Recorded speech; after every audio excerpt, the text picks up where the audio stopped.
میگوید شب هنگام نیروهای کمپاین به سوی ولسوالی موسی خېل در حرکت بود و ما را برای محافظت در پیشاپیش خود قرار داده بودند. در منطقه سندی طالبان کمین گرفتند، اما افراد این قطعه دهانه سلاح‌هایشان را به سوی مردم عادی برگرداندند،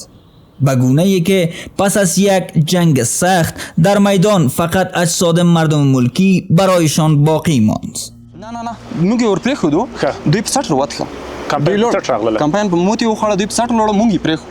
موږ سره مړی پاتې شول زخمیان پاتې شول موږ پاتې شو موږ شپه دل په دغه غرو کې وکړه دغه عام ملکیان شهیدان سوي دا تاسو سره پاتې ول دا موږ سره پاتې وو موږ سره هېڅوک نه و نوره حقیقت چې د نور د کله عوام موږ ته نه شو وروتلی وله چې جنګ و جنګ صحنه وه څوک وروتلی نه شو دغه چې د موږ په کام نفرو په دومره غرو مو خجویل دي په دومره کړنګو مو دا جنازې خجولې دي چې اوس په تاسو یعنې یو ورځ کې لوړ نشه